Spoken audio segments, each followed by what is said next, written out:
issue. I mean, you get to find out, they do that blurty thing that people do if you've ever been in a situation where you're a white person, someone else is a person of color, or you're a Jew and someone is a non-Jew, or you're some minority and they're not.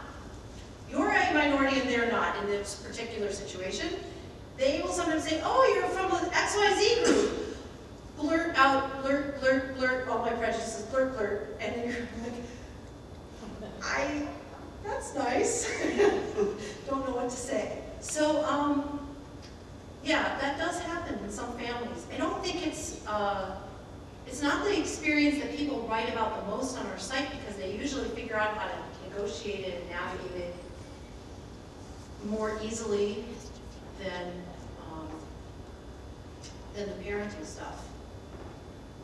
So, when an interfaith kid goes to college, how supportive, or how does Hillel, for instance, seek out a kid who may not be attracted to Hillel, or do they? They do now work on this issue a lot, because they're the ones who did the study 4 years ago that showed that 48% of the people who are identifying as Jews came from one-parent families. It's tricky for Hillel because they're not sure how to deal with interfaith marriage when they're serving all different kinds of Jews, and there's a segment of the Jewish community that is afraid to promote interfaith marriage. Right? Our site is neutral on interfaith marriage. You'd be surprised to know. You could marry someone Jewish, you could marry someone not Jewish. We're here to serve people who are in interfaith marriages, but we're not like fixing people up, except with rabbis, we fix them up. But yeah, so yes, some Hillels actually are thinking about this, but they really don't, or haven't, at least in our area, explicitly offered programming for children of interfaith marriages. They're just offering programming for all Jewish kids. I commissioned an article from a reporter based in Baltimore on how Orthodox outreach organizations, some of which are on college campuses, deal with children of interfaith families. And they were surprisingly sensitive and cool about it. They say, you do not open the conversation with a person, oh, I see that you are a child of a Jewish dad and a non-Jewish mom, you're not Jewish, okay, bye. They know you're not supposed to do that. And they'll sit down and do study with them and talk to them and actually do outreach to those kids, even though they're not halakhically Jewish. So, I mean, I think it's been a big challenge for Hillel, for Chabad, for Aish, for all the Jewish student organizations on campus, how to deal with it. But they're definitely thinking about it. Hillel has a partnership with us. BBYO has a partnership with us. BBYO sent some, we worked for like a year to get teams to actually follow through and finish an article. And I have some articles by BBYO teams that are like, basically, I have a crush on BBYO. They're like in love with BBYO and they're so crazy about it. So it can be, it's an effective thing to be inclusive and to say we're including kids from interfaith families. I don't know if I've addressed that. I probably need to get someone from Hillel to write about it. We had someone who was working for Hillel who did a lot of writing for us for a while. So yeah. Well, I graduated from Oberlin in 1988.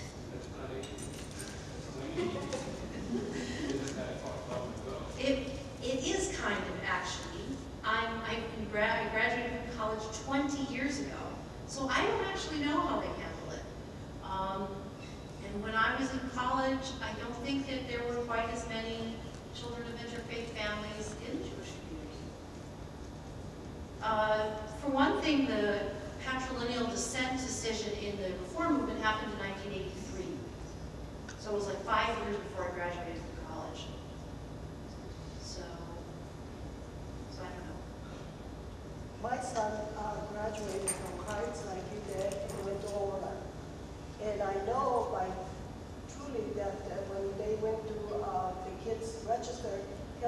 was right there, trying to include them in the group, invite them in, and so forth. So they are very active. But my other son went to Williams College in Massachusetts, and he is dark like me. So immediately he walked in, they told him right at the door, you must not be Jewish. And my son, who was very active in the youth and the religious, with the manual and so forth, he turned around just like that, and he has never gone to a temple. And he was very unsecure, very young, very smart, but not emotionally disabled. So a Hillel in a group who is not welcoming could do a very big damage to a child. Yes, And that is true. That experience, that is an experience that I wanted to speak to, because we hear that all the time. People walk into a synagogue and people ask them, you don't look Jewish, what are you doing here? Well, how do you know that the person isn't Jewish? Right? Does everybody who's Jewish look exactly alike? They never did before. No, it's very damaging. Now, the person who said that to your kid might not have been a staff member. And that's one of the, you don't know, and he doesn't either. And that's one of the things that I wanted to say here, is that the people in the Jewish community who are lay people have a tremendous ability to have a positive or negative impact on children of interfaith marriage. Because when you walk into a synagogue or other Jewish space, you don't know who's in charge or who's in the hierarchy. And if somebody who looks like they know what they're doing says, your name is McMahon, how could you be Jewish? Or your skin is too dark to be Jewish. Or Latino and Jewish, I've never heard of that. I mean, how do you know that that's just the janitor? We happen to be Jewish from South America. What? And we happen to be Jewish from South America. Yeah, of course. It's actually not uncommon. That's the thing. It's actually not uncommon.